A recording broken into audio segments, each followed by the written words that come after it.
നമസ്കാരം. Bigg Boss Malayalam season 7 weekend episode റിവ്യൂയിലേക്ക് എല്ലാവർക്കും ഹർദ്ദമായ സ്വാഗതം. അപ്പൊ ഇന്ന് ലാലേട്ടന്റെ ദിവസമായിരുന്നു.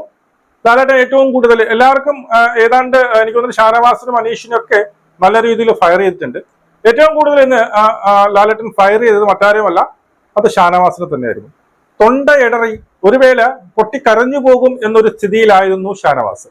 ആ രീതിയിലുള്ള ഒരു വഴക്കാണ് ഈ പറയുന്ന ഷാനവാസിന് കൊടുത്തത്. ഷാനവാസിന് കൊടുത്ത വഴക്ക് കൊടുക്കേണ്ട ആവശ്യം ഉണ്ടായിരുന്നു ചോദിച്ചു കഴിഞ്ഞാൽ ഉറപ്പായിട്ടും ഷാനവാസിന് ഒരു ശാസനയുടെ കുറവുണ്ടായിരുന്നു. ഷാനവാസ് കുറച്ച് ഓവറായിരുന്നു. കുറച്ച് ഉപയോഗിക്കുന്ന വാക്കുകൾ, ഈ എടിപ്പൊടി എന്നല്ല ഞാൻ ഉദ്ദേശിച്ചത്, ഉപയോഗിക്കുന്ന വാക്കുകൾ വീട്ടിലിരിക്കുന്നവർ ഞാൻ പറഞ്ഞില്ല, പിന്നീട് പെൺകോന്തനാണ്, നിന്റെ ഭർത്താവ് പെൺകോന്തനാണ് എന്ന് പറയുന്ന സ്റ്റേറ്റ്മെന്റോടൊന്നും എനിക്ക് ഒട്ടും പിന്നീട് ഞാൻ യോജിക്കുന്നില്ല. അതൊക്കെ വളരെ മോശമായിട്ടുള്ള വാക്കുകളാണ്. എപ്പോഴും ഇമാതിരിയുള്ള വാക്കുകൾ ഷാനവാസ് ഉപയോഗിക്കുന്നുണ്ട്. അതുമല്ല, ഒന്ന് പറഞ്ഞ് രണ്ടിന് പിടിച്ചു തള്ളുന്ന ഒരു സ്വഭാവം ഷാനവാസിനുണ്ട്. അപ്പൊ അതുകൊണ്ട് തന്നെ ഷാനവാസിന് ഇന്നൊരു ഫയർ, ലാലേട്ടന്റെ രീതിയിൽ നിന്നൊരു ഫയർ കൊടുത്തത് നന്നായിട്ടുണ്ട് എന്ന് പറയും. പക്ഷെ എനിക്ക് ചില കാര്യങ്ങളിൽ എനിക്ക് എതിരഭിപ്രായമുണ്ട് ലാലേട്ടനോട്. ഒന്നാമത്തെ കേസ്, ഇവിടെ ഏറ്റവും കൂടുതൽ ഈ പറയുന്ന ഷാനവാസ് വിങ്ങിപ്പൊട്ടാൻ അല്ലെങ്കിൽ തൊണ്ട സൗണ്ട് വരെ ഇടാനുള്ള കാരണം ഒരേ ഒരു കാരണം, അത് വളരെ പക്ഷഭേദമായി പോയി. അത് ലാലേട്ടൻ കാണിച്ചത് ഒരിക്കലും ശരിയായിട്ടുള്ള ഒരു നടപടിയല്ല എന്ന് പറയേണ്ടതായിട്ട് വരും. കാരണം അവിടെ അനീഷും അവരെ സംസാരിച്ചിട്ടുണ്ടെങ്കിൽ ഷാനവാസ് ഇങ്ങനെ കാണിച്ചത്, ഒരു കാര്യം പറയാനുണ്ടെന്ന് പറയുമ്പോൾ ഈ വിരൽ ഇങ്ങനെ ഒന്നിനെ കാണിച്ചു എന്ന് പറഞ്ഞുകൊണ്ടാണ് ഇത്രയും ഫയർ ചെയ്തത് ഷാനവാസിന്. അതിന്റെ ആവശ്യമുണ്ടായിരുന്നു. അതാണ് ഷാനവാസ് അവിടെ ഉത്തരം പറഞ്ഞു. ഞാൻ മാത്രമല്ല, എല്ലാവരും ഇവിടെ കാണിക്കുന്നുണ്ട്.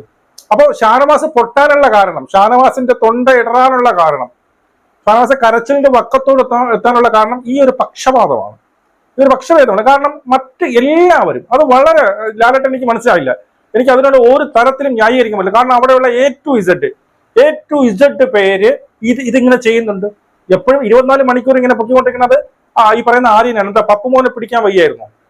വഴക്ക് പറഞ്ഞതിൽ സ്ത്രീകളോട് മോശമായിട്ട് സംസാരിക്കുന്നു, വഴക്ക് പറഞ്ഞു, അനാവശ്യ കാര്യങ്ങളിൽ പൊക്കി നിർത്തി, ഞാൻ ചെയ്യാത്ത കൂട്ടത്തിന് അല്ലെങ്കിൽ ബാക്കി എല്ലാവരും ചെയ്യുന്നു ഞാൻ മാത്രം ചെയ്യുമ്പോൾ അത് കുറ്റമാകുന്നല്ലോ, എന്നെ അനാവശ്യമായിട്ട് എന്നെ വഴക്ക് പറഞ്ഞല്ലോ എന്നൊരു തോന്നൽ വരുമ്പോഴാണ് നമ്മുടെ സങ്കടം നമുക്ക് പുറത്തു വരുന്നത്. ആ സങ്കടമാണ്, ആ ഒരു വിതുമ്പലാണ് ഷാനവാസിന്റെ മുഖത്ത് കണ്ടത്. അത് വളരെ മോശമായി. അത് നമുക്ക് ഒരു തരത്തിലും ന്യായീകരിക്കാൻ പറ്റത്തില്ല. ഇത് കണ്ടുകൊണ്ടിരിക്കുന്നവരൊപ്പം അവിടെയുള്ള എല്ലാവരും അവർക്കെതിരായിട്ടൊരു സംഭവം പറയുമ്പോൾ അക്ബർ എപ്പോഴും ഈ പറയുന്ന കൈ പൊക്കുന്നുണ്ട്, അക്ബറിന് പിന്നെ ലാലേട്ടന് നല്ല രീതിയിൽ സ്പേസ് കൊടുക്കുന്നുണ്ട്, സംസാരിക്കാനുള്ള സമയം കൊടുക്കുന്നുണ്ട്, ഒക്കെ ചെയ്യുന്നുണ്ട്. അപ്പോഴൊന്നും ലാലേട്ടന് ഈ ഒരു വിഷയമില്ല. അപ്പൊ മനസ്സിലാക്കണം, ഈ ഷാനവാസ് അവിടെ നിന്ന് പറയുകയല്ല ചെയ്തത്. അതായത് അനീഷ് സംസാരിക്കുമ്പോൾ ഷാനവാസ് അവിടെ ഇരുന്ന് ഒച്ചയിട്ട് പറയുകയല്ല, അവരുടെ ആ പറച്ചില് ബ്ലോക്ക് ആക്കുകയല്ല ചെയ്തത്. ഷാനവാസ് ഇത്രയും മാത്രമേ ചെയ്തുള്ളൂ. എനിക്കൊരു കാര്യം പറയാനുണ്ട്, ഇത് മാത്രമേ ചെയ്തിട്ടുള്ളൂ. ഈ ഒരു സാധനത്തിനാണ് ഏറ്റവും കൂടുതൽ വഴക്ക് പറഞ്ഞത്, പിടിച്ചു നിർത്തി വഴക്ക്. അപ്പൊ അത് നമുക്ക് പിന്നെ അകത്തുനിന്ന് ഒരു വേദന ഉണ്ടാവും, അത് അകത്തുനിന്നൊരു വേദന ഉണ്ടാവും. അതുകൊണ്ട് ആ ഒരു കാര്യത്തിനോട് എനിക്ക് ഒട്ടും യോജിക്കാൻ പറ്റത്തില്ല. അതുകൊണ്ടാണ് പുള്ളിക്ക് അത്രയും ഒരു സങ്കടം വന്നത് എന്ന് എനിക്ക് മനസ്സിലാവും. അതുമല്ല, അതിനുശേഷം ഷാനവാസ് ലാലേട്ടനോട് പെരുമാറിയ രീതി വളരെ മോശമായിരുന്നു. അതായത് നിനക്കൊരു പണിഷ്മെന്റ് ഉണ്ട് എന്ന് പറയുമ്പോൾ കുഴപ്പമില്ല, താങ്ക് യു എന്ന് പറയുമ്പോൾ അത് പിന്നീട് ലാലേട്ടൻ അത് അത്ര ഇഷ്ടപ്പെട്ടിട്ട്, ലാലേട്ടൻ എന്തോ ഒരു സംഭവം പറഞ്ഞല്ലേ, എൻ്റെ അടുത്ത് എന്തോ ഒരു സംഭവം പറഞ്ഞു, എന്നെ പീഡിപ്പിക്കണം, അങ്ങനെ എന്തോ ഒരു സംഭവം പറഞ്ഞു. അത് വളരെ മോശമായപ്പോൾ ഷാനവാസ് അത് പറയാൻ പാടില്ലായിരുന്നു. പക്ഷെ അവസാനം ആ ഒരു 7ന്റെ പണി കൊടുത്തിട്ടില്ല. എനിക്ക് തോന്നുന്നു ഇത്തിരി ഞാൻ പറഞ്ഞത് കുറച്ച് കൂടിപ്പോയി എന്നൊരു റിയലൈസ്, എന്നൊരു തിരിച്ചറിവ് ലാലേട്ടന് വന്നത് കൊണ്ടായിരിക്കാം ആ ഒരു 7ന്റെ പണി കൊടുക്കാത്തത് എന്നാണ് ഞാൻ മനസ്സിലാക്കുന്നത്. മനസ്സിലായോ? അപ്പൊ ലാലേട്ടൻ ആ സംഭവത്ത് ആ ഒരു കൈ പൊക്കി എന്നുള്ള പേരിൽ പുള്ളി ഇത്രയും പിന്നെ നാണം കെടുത്തേണ്ട ആവശ്യമില്ലായിരുന്നു എന്നുള്ളതാണ്. ഇനി ഈ പറയുന്ന ടാസ്കിന്റെ കാര്യത്തിലേക്ക് വന്നു കഴിഞ്ഞാൽ, ആര്യന്റെ ടാസ്കിന്റെ കാര്യത്തിലേക്ക് വന്നു കഴിഞ്ഞാൽ, ഞാൻ നിങ്ങൾക്ക് മുമ്പ് വീഡിയോ ഇട്ട് പറഞ്ഞ ഒരു സംഭവം ഇത് തന്നെയായിരുന്നു. പുള്ളിക്കത് മനസ്സിലായിട്ടില്ല. പുള്ളിക്ക് ടാസ്ക് സീക്രട്ട് ടാസ്ക് എന്ന് മനസ്സിലായി. പക്ഷെ ഈ ആര്യന്റെ വെപ്രാളം, ആര്യന്റെ ഒളിച്ചുപ്പ് കണ്ടപ്പോൾ തനിക്കുള്ള പണിയായിട്ട്, ഞാൻ വളരെ കൃത്യമായിട്ട് ഇത് തന്നെയാണ് എന്റെ വീഡിയോ പറയുന്നത്, തനിക്കുള്ള പണിയായിട്ട് ഈ ഷാനവാസ് തെറ്റിദ്ധരിച്ചതാണ്. മനസ്സിലായോ? അത് ഈ പറയുന്ന ഷാനവാസിന് കൃത്യമായിട്ട് ലാലേട്ടന് മുമ്പിൽ പറഞ്ഞു ഫലിപ്പിക്കാൻ പറ്റിയില്ല. അല്ലാണ്ട് ഞാൻ ആ ഫോൺ ചോദിച്ചു തന്നില്ല, അവർ കള്ളത്തരം എനിക്ക് കാണിക്കാൻ പറ്റില്ല എന്നൊക്കെ പറഞ്ഞപ്പോ എനിക്കെതിരെയായിട്ട് ഇവര് കളിക്കാൻ വേണ്ടിയിട്ടാണോ എന്നൊരു തെറ്റിദ്ധാരണ തോന്നിപ്പോയി എന്ന് പറഞ്ഞിരുന്നു എങ്കിൽ അത് കുറച്ചും കൂടി ക്ലാരിറ്റി വരുത്തുമായിരുന്നു. പക്ഷെ ഇവിടെ ഒരു കാരണവശാലും നമ്മുടെ പപ്പുമോനെ നെഗറ്റീവ് ആക്കാൻ പാടില്ലല്ലോ, പപ്പുമോനെ നെഗറ്റീവ് ആക്കാൻ പാടില്ല. അതുകൊണ്ട് തന്നെ പപ്പുമോനെ പപ്പുമോനാണ് സൂപ്പർ എന്ന് പറഞ്ഞുകൊണ്ടിരുന്നു. അതുപോലെ നിങ്ങൾ മനസ്സിലാക്കാൻ പറ്റുന്ന കേസ്, ഈ പറയുന്ന ഈ അനുമോൾക്ക് അനുമോളെ വിളിച്ചു നിർത്തിയിട്ട് അനുമോൾക്ക് എന്ത് സങ്കടം ഉണ്ടാകും ചോദിക്കുമ്പോൾ അനുമോൾ പറഞ്ഞു എനിക്ക് കോയിന് തരാത്തതിൽ എനിക്ക് സങ്കടമൊന്നുമില്ല, പിന്നെ നിങ്ങൾ എന്തിനാ സങ്കടപ്പെട്ടിരുന്ന ചോദിച്ചു. അത് ഈ പറഞ്ഞ നെവിൻ വന്ന് എന്ത് ചെയ്തു, മനഃപൂർവ്വം നീ തോൽക്കാൻ വേണ്ടിയിട്ടാണ് ഞാൻ മനഃപൂർവ്വം 9 കോയിൻ അവിടെ കൊടുത്തത്, അക്ബറും നീ തോൽക്കാൻ വേണ്ടിയിട്ടാണ് എന്ന് പറഞ്ഞപ്പോൾ ഒരു കമാന്നൊരു അക്ഷരം ഈ പറയുന്ന നെവിന്റെ അടുത്തോ ഈ പറയുന്ന അക്ബറിന്റെ അടുത്തോ എതിര് പറഞ്ഞില്ല. അങ്ങനെ അവരുടെ വിളിച്ച് ചോദിക്കാൻ നിങ്ങൾക്ക് ആരെയാണ് ഇഷ്ടപ്പെട്ടത്? അപ്പൊ നിങ്ങൾ മനഃപൂർവ്വം തെറ്റല്ലേ, നിങ്ങൾക്ക് പിന്നെ ജയിക്കണം, അവിടെ ഒരു ഗെയിം നടക്കുമ്പോൾ നല്ല രീതിയിൽ കളിച്ചവർക്കല്ലേ ആ കോയിൻ കൊടുക്കാനുള്ളത് എന്ന് ലാലേട്ടൻ എന്തോട് ചോദിച്ചില്ല. ആ ഒരു സംഭവം കേട്ടത് പോലും കേൾക്കാത്ത പോലെ ഇരുന്നു ലാലേട്ടൻ. അതായത് അവരെ എപ്പോഴും പ്രൊട്ടക്ട് ചെയ്യുന്ന ഒരു രീതിയിൽ, മനസ്സിലായോ? അതായത് ഈ പറയുന്ന അങ്ങനെ ഇപ്പം അനുമോൾക്കായിരുന്നു ഇവര് പിന്നെന്താണ് വളരെ ഫെയർ ആയിട്ട് കോയിൻ കൊടുത്തിരുന്നുവെങ്കിൽ അനുമോൾ ആയിരുന്നു ഈ ടാസ്കിൽ ജയിക്കേണ്ടത് എന്ന് വരുമ്പോൾ പ്രേക്ഷകർ മനസ്സിലാക്കില്ല. അപ്പൊ ആര്യനല്ല ഇവിടെ ജയിക്കേണ്ടത്, അനുമോൾ ആയിരുന്നു ജയിക്കേണ്ടത്, പ്രേക്ഷകർ അറിയും. അതുകൊണ്ട് തന്നെയാണ് അവരെ കുറിച്ച് കൂടുതൽ ചർച്ച ചെയ്യാത്തത്, അതവിടെ വിട്ടത് എന്നുള്ളത്. അപ്പോ പിന്നെ മറ്റൊരു കേസ് എന്ന് വെച്ചാൽ ഈ പറയുന്ന ആര്യനെയും ഈ പറയുന്ന ഷാനവാസുമായിട്ടുള്ള ആ ഒരു ഫൈറ്റിൽ ഷാനവാസ് പറയുന്നുണ്ട് എന്താണ്, ഞാൻ എന്ത് ചെയ്തു, അവൻ എന്തോ അമ്മേനെ എന്തോ വിളിക്കുന്നതായിട്ട് എനിക്ക് തോന്നി, ഞാൻ അങ്ങനെ ചോദിച്ചതാണ്. അപ്പൊ അവിടെയും ഷാനവാസ് പിടിച്ചു തള്ളിയത് ഒരിക്കലും പിന്നെന്താ മാന്യമായിട്ടുള്ള ഒരു കാര്യമല്ല, ഒരിക്കലും നമുക്ക് അംഗീകരിക്കാൻ പറ്റില്ല. കാരണം ഷാനവാസ് എപ്പോഴും ഫൈറ്റ് നടക്കുമ്പോൾ ഷാനവാസാണ് ആദ്യം പിടിച്ച് തള്ളാറ്. ഈ അക്ബറിനെയൊക്കെ ആദ്യം പിടിച്ച് തള്ളാറ് ഷാനവാസാണ്. അപ്പോ ഈ പറയുന്ന ആര്യന്റെ കേസിൽ ആര്യനാണ് പിടിച്ചു തള്ളിയത്. അതെന്തുകൊണ്ട് ലാലേട്ടൻ പൊതുവെ ഇങ്ങനെയുള്ള, അതായത് ഇത് നമുക്ക് ഇവരെ എങ്ങനെ വേണം വളച്ചൊടിക്കാം. വേണമെങ്കിൽ ഷാനവാസിന്റെ പക്ഷം പറയാം, ഷാനവാസിന്റെ പക്ഷം എങ്ങനെ പറയാം, ആര്യൻ നീ എന്തിനെന്തിന് തള്ളാൻ പോയതും ആ പുള്ളി അങ്ങനെ ഒന്ന് ചോദിച്ചതല്ലേ ഉള്ളൂ.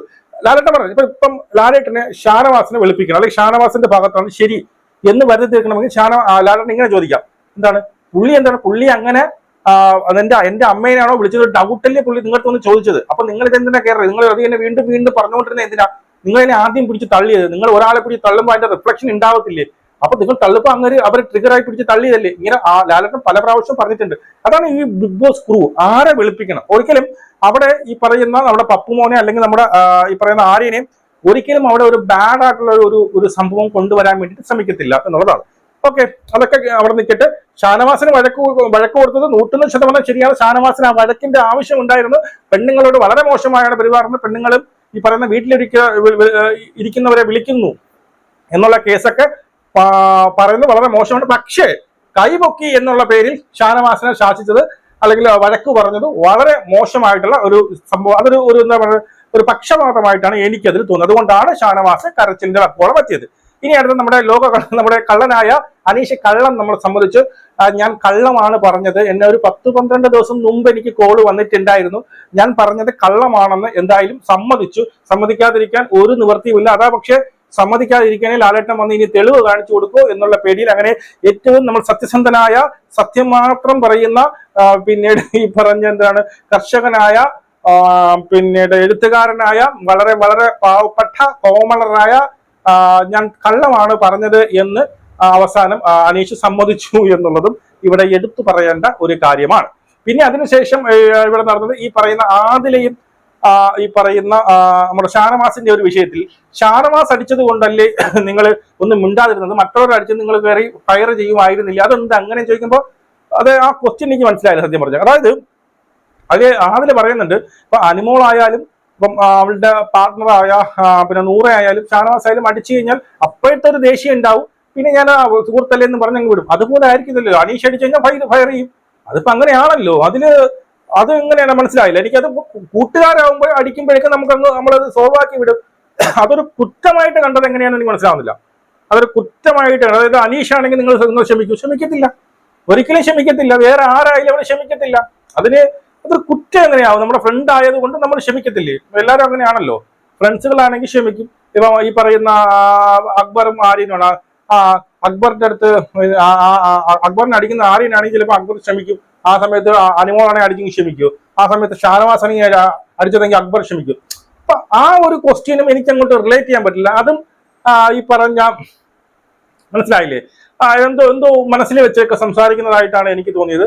പിന്നെ ഈ എവിക്ഷന്റെ കേസിൽ പറയുകയാണെങ്കിൽ 2 പേര് എന്താണ് ഈ പറഞ്ഞതുപോലെ സേവ് ആക്കിയിട്ടുണ്ട്. അവിടെയും അനീഷിന്റെ കള്ളത്തരം വീണ്ടും പൊളിയുന്നുണ്ട്. അതായത് ആരെയാണ് ഇവിടെ സേവ് ആക്കണമെന്ന് ചോദിച്ചപ്പോൾ ഉടനെ ഷാനവാസ് എന്ന് പറയുന്നുണ്ട്. പക്ഷെ നോമിനേറ്റ് ചെയ്തത് ഈ പറഞ്ഞ ഷാനവാസിനെ നോമിനേറ്റ് ചെയ്ത്. എനിക്കത് തിരിച്ച് ഷാനവാസും അതുപോലെ തന്നെ ഇവർ രണ്ടുപേരും പറഞ്ഞത് കള്ളമാണ്. ഈ അനീഷ് ഈ പറഞ്ഞ ഷാനവാസിനെ രക്ഷപ്പെടുത്തണമെന്ന് പറഞ്ഞതും ഷാനവാസ് അനീഷിനെ രക്ഷപ്പെടുത്തണം രണ്ടുപേരും കല്ല് വെച്ചെന്ന് പറയാൻ പറ്റും. രണ്ടുപേർക്കും ആഗ്രഹമില്ല. ആഗ്രഹം രണ്ടുപേരും അങ്ങോട്ടും ഇങ്ങോട്ടും നോമിനേറ്റ് ചെയ്ത ആൾക്കാരെന്നാണ് എൻ്റെ ഒരു ഊഹം. ഷാനവാസും അനീഷിനെ തന്നെയാണ് നോമിനേറ്റ് ചെയ്തതെന്നാണ് ഞാൻ മനസ്സിലാക്കുന്നത്. എന്റെ ഓർമ്മ ശരിയാണ്, ശരി അങ്ങനെയാണ്. അപ്പൊ രണ്ടുപേരും പുറത്തു പോകാനല്ലേ നോമിനേറ്റ് ചെയ്തത്, അല്ല അകത്തേക്കാൻ വേണ്ടിയില്ല. അപ്പൊ രണ്ടുപേരും പുറത്തു പോകാൻ വേണ്ടി നോമിനേറ്റ് ചെയ്തിട്ട് ഇവിടെ നിൽക്കേണ്ടത് ആരും ചോദിക്കുമ്പോൾ അവർ രണ്ടുപേരും പേര് പറഞ്ഞ് രണ്ട് പക്ക ഫേക്ക് ആണ് എന്ന് നമുക്ക് മനസ്സിലാകുന്നു. അതുമല്ല അനീഷ് വീണ്ടും പിന്നെ അനീഷിന്റെ ആ ഒരു കള്ളത്തരം തെളിഞ്ഞുകൊണ്ടേയിരിക്കുന്നു. അതിൽ ആരായിട്ട് എടുത്ത് ചോദിക്കുന്നുണ്ട് പോകാൻ വേണ്ടിയിട്ട്. അപ്പൊ നേരത്തെ നോമിനേറ്റ് ചെയ്ത് എന്തിന് എന്ന് ഒരു അനീഷിന് ചോദിക്കുന്നുണ്ട്. പിന്നെ ഈ ഒരു ഇതിനകത്ത് എടുത്ത് പറയാനുള്ളത് ഉമ്മയും മോനും വന്നിട്ടുണ്ട്. ഉമ്മയും മോനും വന്നവരെ ഇവിടെ എല്ലാവർക്കും പെരിയാറുണ്ട് എന്നുള്ളതാണ്. ഇവിടെ അക്ബർ പെരിയാറിട്ടത് സമ്മതിച്ചിട്ടുണ്ട്, അനുമോൾ സമ്മതിച്ചിട്ടുണ്ട്, ആര്യ സമ്മതിച്ചിട്ടുണ്ട്. അങ്ങനെ എല്ലാവർക്കും ഒന്നിലല്ലെങ്കിൽ മറ്റൊരു തരത്തിൽ പെരിയാറുണ്ട് എന്ന് സമ്മതിക്കുന്നു. ഇത്രയൊക്കെയാണ് ഇവിടെ നടന്നത്. അതുപോലെ ലാലേട്ടൻ പറയുന്ന മറ്റൊരു കേസുണ്ട്, പെരിയാർ ഉണ്ടായിട്ട് മാത്രം പോരാ, അവിടെ നിങ്ങൾ പണിയും കൂടി എടുക്കണം, പണി കൊടുത്താൽ പെരിയാറുകാർക്ക് എന്തെങ്കിലും ചെയ്യാൻ പറ്റത്തുള്ളൂ എന്നും ലാലേട്ടൻ വളരെ ശരിയാണ്. ഒരു PR കൊണ്ട് മാത്രം അല്ലെങ്കിൽ ഒരു PRO കൊണ്ട് മാത്രം ഒരിക്കലും ഒരു കണ്ടസ്റ്റന്റും ജയിക്കാൻ പറ്റത്തില്ല. പക്ഷെ അവരെ ബൂസ്റ്റ് ചെയ്യാനേ പറ്റത്തുള്ളൂ. അവിടെ എന്തെങ്കിലും ചെയ്താൽ മാത്രമേ ഇവർക്ക് അത് ബൂസ്റ്റ് ചെയ്യാൻ വേണ്ടിയിട്ട് പറ്റത്തുള്ളൂ. അത് ഒരിടത്തും വെറുതെ ഇരുന്ന് വാ തുറക്കാതിരുന്നു കഴിഞ്ഞാൽ ഇനി ദൈവം തമ്പുരാൻ വന്ന് PR ചെയ്താലും ഒരു രക്ഷ. ഇപ്പം സാബുമോൻ എന്താണ്, സാബുമോൻ ഈ പറയുന്ന ടാസ്കിലെങ്കിലും ടാസ്കിൽ കൃത്യമായിട്ട് പുള്ളി കളിക്കുന്നുണ്ട്. പുള്ളിക്ക് വന്നതിന് ശേഷം 3 ടാസ്ക് കൊടുത്തിട്ടുണ്ട്. 3 ടാസ്കിലും 100% കൊടുത്ത് പുള്ളി ചെയ്തിട്ടുണ്ട്. അതുകൊണ്ടാണ് സാബുമോന് വോട്ട് കയറുന്നത്. നിങ്ങളുടെ അഭിപ്രായങ്ങൾ കമന്റായി രേഖപ്പെടുത്തും. നമുക്ക് വീണ്ടും കാണാം. ജയ് ഹിന്ദ്.